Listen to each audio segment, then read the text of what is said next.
I'd like to welcome everybody tonight to another Ortho Insights, Ortho Evidence Insights World Tour in Canada. My name is Brad Petrosor. I'm an orthopedic surgeon at McMaster, but speaking on behalf of Ortho Evidence tonight. And I just wanted to remind you that this is a series of free, limited capacity online events. We have leading academics and surgeons from all over. We really want to encourage interactive and engaging discussions with you, the attendees, and with our faculty and surgeons, and listen to leaders and peers from around the world. We have just some housekeeping reminders that we are recording this event. During the presentation period, there's going to be, I'd ask people to mute and no video. And then during the discussion period, please feel free to unmute and to turn on your video so that we can see everybody and really encourage discussion. You can take part in the discussion in any way you want, raising your hand, unmuting, one of these on the video and asking questions to the chat, etc. And then all of these recordings are going to be uploaded to the OE site for everybody to get as well. We have more Insights World Tour events coming up. Just register for them separately. So tonight, I really have the privilege of introducing Lori Heemstra, who's an orthopedic surgeon and the director of research in Banff and the Sport Medicine Foundation, is an associate professor at the University of Calgary, and she is the second president-elect of the Canadian Orthopedic Association.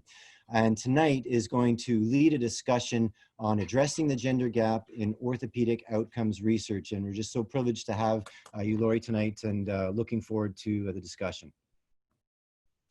Thanks, Brad. I'll just share my screen here.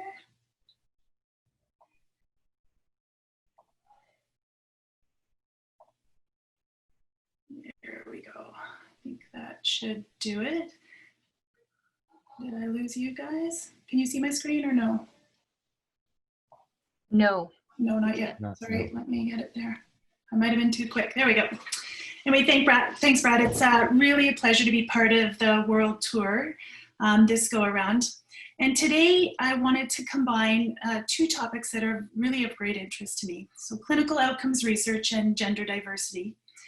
I do have one disclosure though, and for this talk I will use gender as a binary designation, and I do acknowledge that that is not inclusive. However, it is a short talk, and really women are the majority of the minority. So, a gender gap in orthopedics. It actually sounds pretty obvious, and it probably is if we are talking about the number of female orthopedic surgeons, the pay gap in surgery, the number of women in leadership positions. But what if we take it one step further? Does the gender gap extend to our orthopedic patients? Does sex influence how we diagnose our patients? Does it influence how we make our decision to operate on our patients or to not operate on them? In how we research our outcomes? Is an orthopedic procedure or experience the same for male and female patients? As you can probably guess, the answer is there is evidence for a gender gap in orthopedic care. Let's talk about a subject that I spend a fair bit of time on, patellar instability.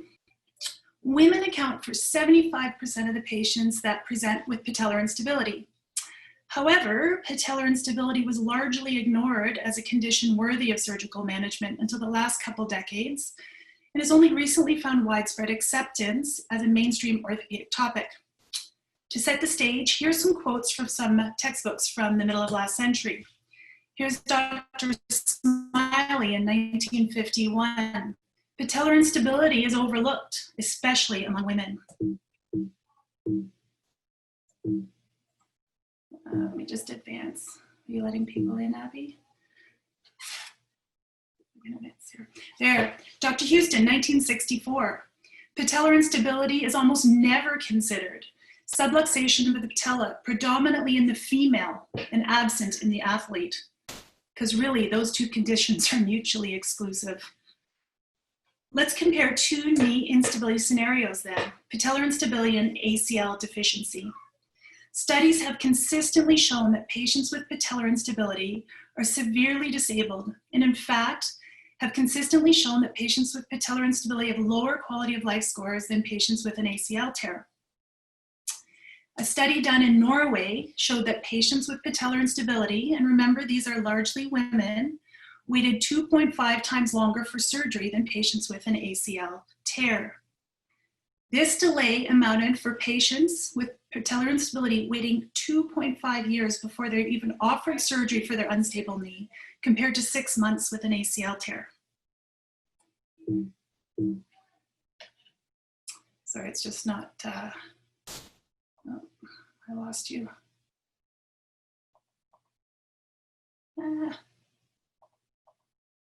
Sorry, I just lost my screen share. There we go.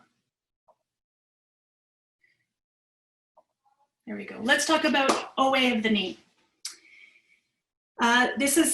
We know that women have a slightly higher prevalence of OA of the knee at about 60%. So you'd probably expect that women would be offered a total knee arthroplasty about equal or a little bit more often than men.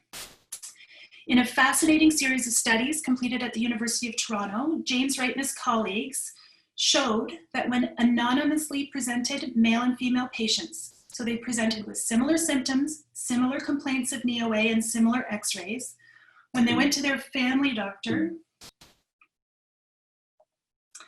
the family doctor was 2 times more likely to refer the male patient than the female patient to a surgeon for consideration of a total knee arthroplasty. That's fairly shocking. However, when those same patients, sorry, it's just not advancing, when the same patients went to see an orthopedic surgeon, and this is in Canada, the orthopedic surgeon was 22 times more likely to offer a TKA to the male patient than the female patient. I find this fairly distressing, 22 times more likely. However, when they sent a survey to both the family doc and the orthopedic surgeon, both of them thought that patient sex had no influence at all on their decision to refer or to recommend a TKA. So clearly, female gender is a barrier to both the referral for surgery and the consent for surgery. Let's talk a little bit about research. Orthopedic clinical trials. There is a need for women to be included in randomized trials as well as in cohort studies. And gender-specific analysis of data is vital to understand our patient outcomes. Let me give you an example. Here's a study we published recently out of Banff. And we were looking at patient-reported outcomes after MPFL reconstruction in patients with patellar instability. So we thought we were pretty avant-garde, and we did an analysis based on sex. And we were pretty shocked to see that women actually did less well after MPFL surgery than men. This was fairly upsetting to me, since 75% of those patients were women. But an extremely important fact that we didn't account for initially was that the women had a higher incidence of pathoanatomic risk factors than the men did. And those risk factors were associated not only with their instability, but also with their outcome. So our initial statistical analysis was confounded by that. So we redid the analysis, taking into account the increased number of risk factors, and we found that sex actually did not play a role in outcome after MPFL reconstruction.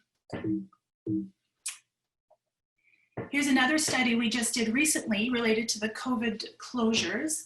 We looked at 2 groups of patients. One had their surgery delayed by the operating room closures, and the other group had their surgery in the 3 months prior to the closures, so both their follow-up and their rehabilitation was impacted. What we found was that women responded much differently to the questionnaire than men did. They reported increased symptoms, delayed recovery. The closures negatively affected their ability to work.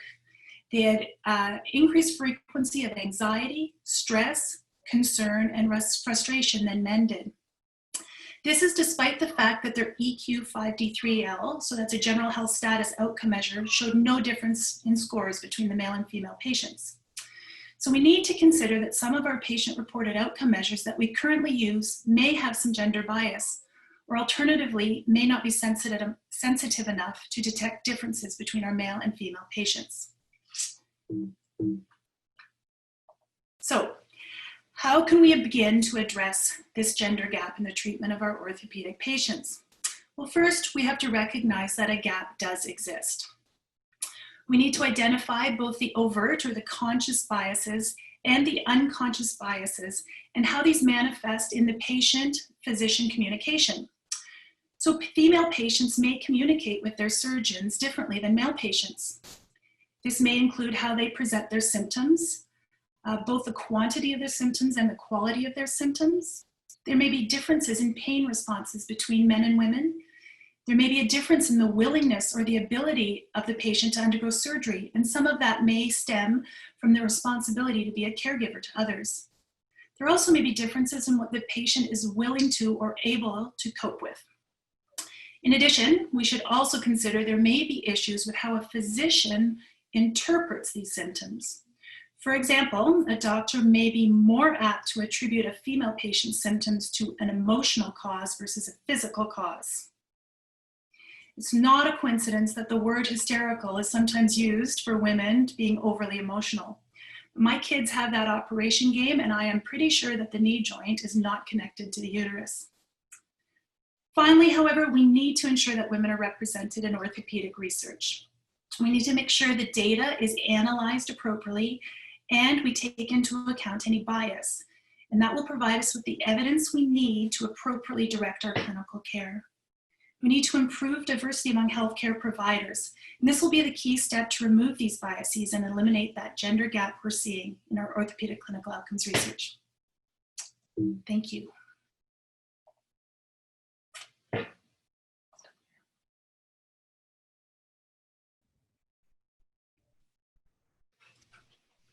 Thank you very much. So that's a very thought-provoking data that you're presenting. At this time, I think everybody can unmute or at least on video so that we can start to have a bit of a discussion. We've got a good solid 20 minutes. Does anyone want to lead off on what we just heard? And Laurie, I would like to, as a hand surgeon, comment that we see quite similar problems in women, particularly older women who have had their distal radius fixed and present with ongoing pain, but the pain is dismissed, even though on closer history taking and examination, they actually have quite severe carpal tunnel.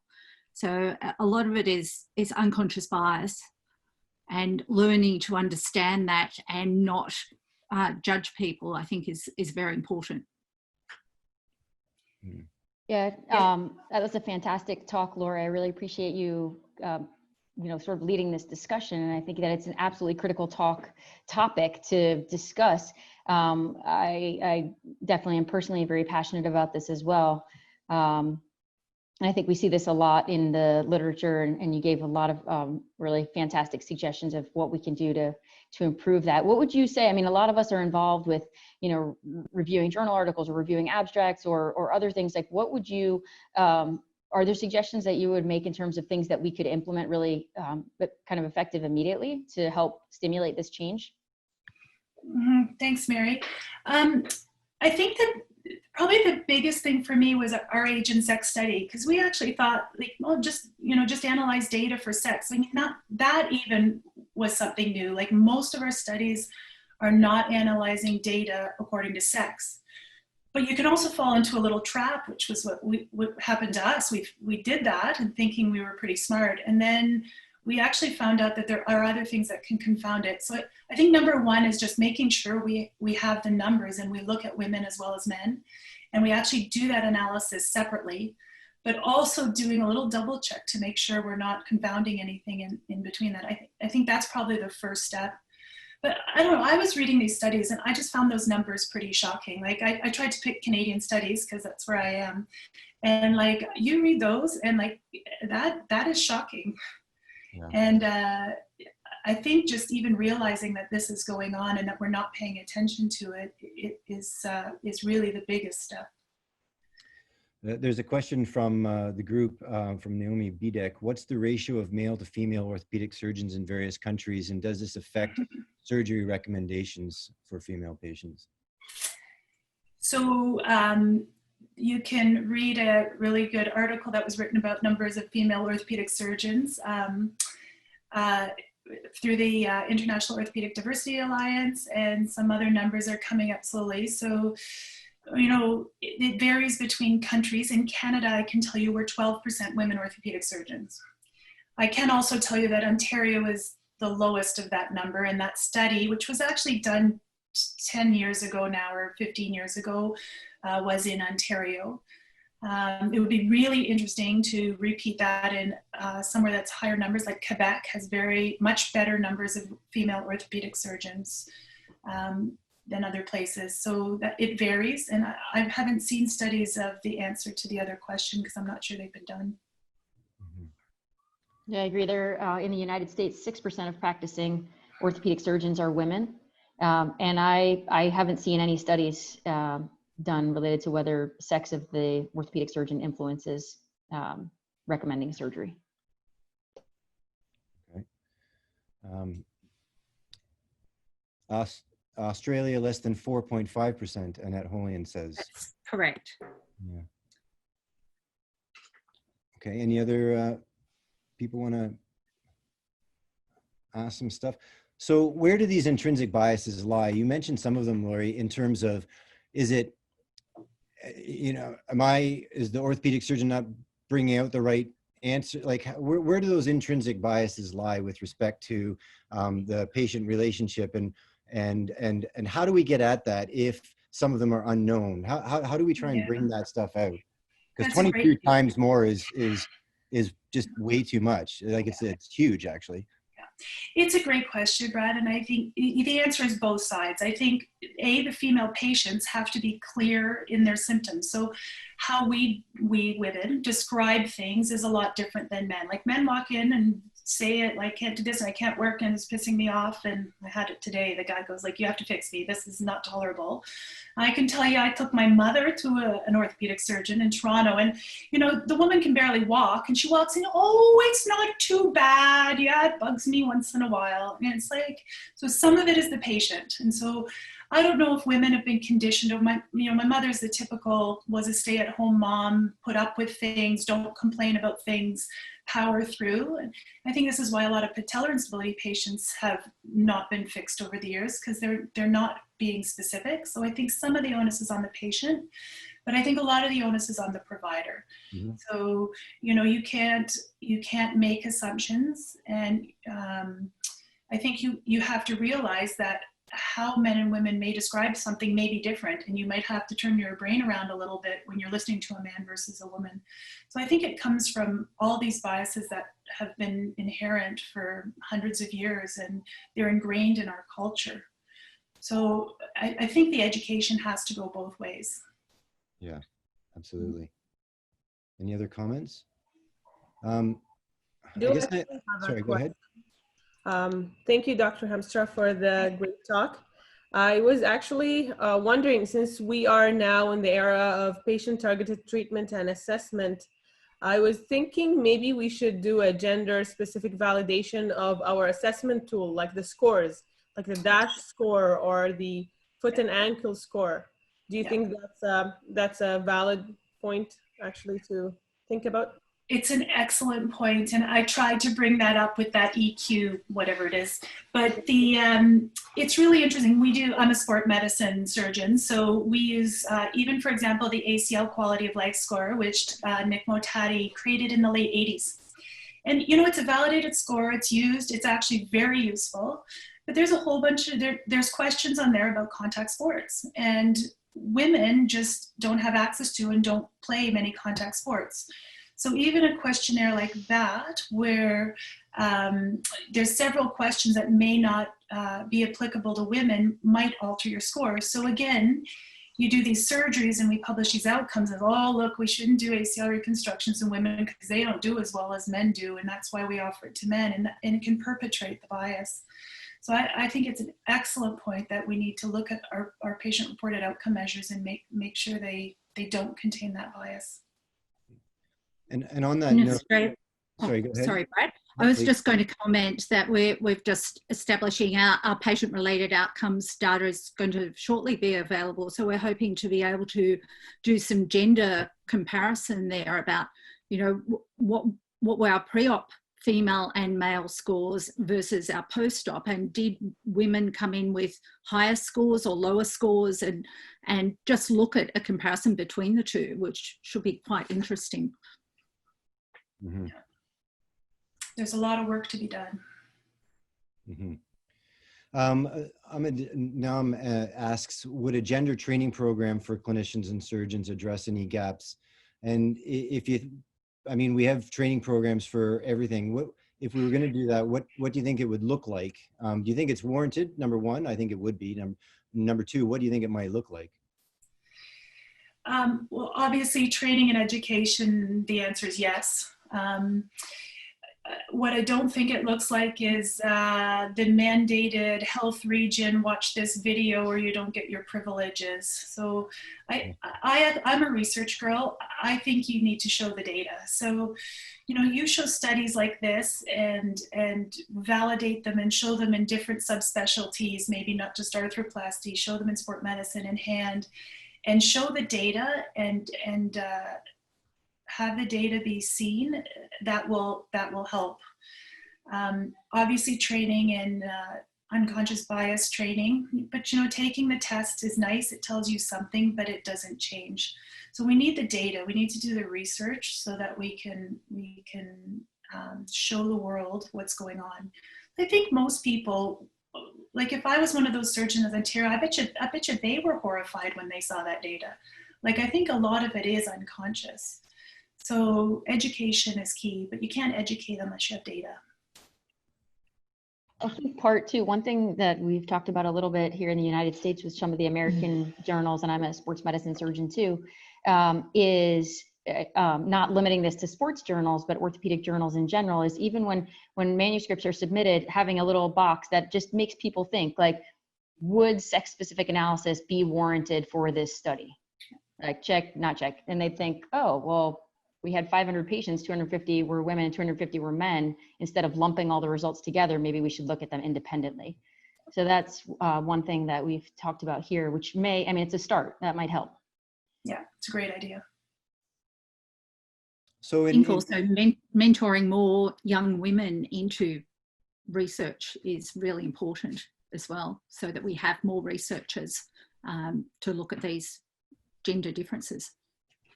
Mm-hmm. Yeah, just going off what you said, I'm 22 years old and I'm an honours student in Australia, and I just got introduced into research, and it's kind of crazy how this is just such an untouched area, and I'm myself looking at outcomes of total joint arthroplasty and prosthetic joint infection, and that's an area where men are actually really affected more than women. And it's surprising how in Australia, and I'm not sure what it's like around the world, that there's not that many policies that actually do encourage researchers to go down that route. Because I had no idea about sex disaggregated data when I was doing my studies before I entered my honours. So yeah, I think that's a really good idea, Jennifer. So what do you think is the first study or the most pivotal thing to do initially? Laurie, we have a group of people here, and Canadians and everybody that's on the call here are all interested in collaborative work. What's the thing, the first thing that we should do you think? My feeling is the first thing we need to do is have good outcome measures, because we can do all the studies we want, but if our outcome measures are inappropriate or not specific enough, it doesn't matter if we study it to death, our answer is not going to be correct. So I think making sure our outcome measures are good enough is probably going to head us in the right way. And again, just starting to think about it. And I know, see, I can't pick one thing, Brad, that's impossible. But, and increasing the number of female healthcare providers, right? So, but that's going to go, you know, contribute to the gender pay gap too. So, so, you know, it's one thing after the other, but I think raising awareness and then and making sure our outcome measures are appropriate. Yeah. And what do you think programs can inherently do to increase the numbers? You said, what, 12%, and our numbers are 6% and 4.5%. What do program directors need to specifically do to try and increase that? What level and who are the mentors? But anyway, that kind of thing. Yeah, so I think there's a fair bit of information on that, and some of it is just the cultural thing. So teaching people not to discourage women to enter specialties like orthopedics. So, and that's going to come right from when they're young. So it has to come right from encouraging girls to enter the sciences in university, enter med school. And then, you know, the statements you hear all the time, like, oh, you better not be a surgeon if you want a family, or you can't have, you know, children if you're a surgeon. Like those kind of statements need to stop. So I think as we improve gender equity throughout a girl's lifetime, these things will improve. I don't know, Mary and Jenny, there's been a fair bit of research on that kind of thing, but it's a long task. One thing we're doing in Australia, Brad, is we are running workshops around the country in each state. It's been on a bit of a hold with COVID, but we're actually going out to medical schools and encouraging women to come to these workshops where we have a combination of hands-on work on sore bones, and then a to and fro question answer session discussing issues that are more specific to women. And our workshop is not just women. Our workshop is 50-50 male and female orthopedic surgeon facilitators. So it really provides a great environment where these women feel that they're not just being picked out by female orthopedic surgeons to be nurtured, but they're being welcomed by the men in the organisation as well. And that's been quite positive. It's still too early to tell what effect it's going to have. We're several years behind. We're looking at, you know, first and second year medical students. They've still got quite a way to go, but it's been really positively received by medical students and junior doctors. Yeah. In the United States, and Brad, you may have heard of this already, but we have, Jenny, something that's very similar called the Peri Outreach Program, which started initially actually for high school students. So many of them like in their sophomore or junior year of high school, some into their senior year.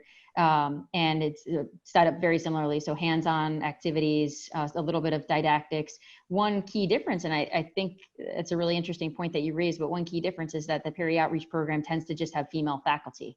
So female faculty, female residents, and I think actually integrating with male faculty actually may be really advantageous, like you said. And there are some other excellent pipeline programs in the United States, Nth Dimensions being one of them. So I think just in general, the pipeline programs are really critical because we have to expose students to this early, right? So high school, maybe even middle school. I mean, just giving them exposure so that they are even aware of this. Yeah, I agree. And we've had, sorry, Annette, go ahead. So I was just going to say we've got, we have a slightly different training system in Australia. The people might be a junior doctor for 5 or 6 years before they get into their advanced training for orthopedic surgery. And that's the stage at which we're losing them. Our medical students are really positive about doing orthopedics. And the program we're directing at, Jenny was referred to as largely those junior doctors. But we've still only got 15%. We hope it'll rise, but we're sitting at about 15% of our applicants are women. And I think one of the big problems is about men seem to be very apprehensive about mentoring junior women. And I think it's one of the areas we're really going to have to work and make it a safe space in the way that men do that to encourage women to advance. That's a great point. If I can call on Vitul, what was that book you mentioned again?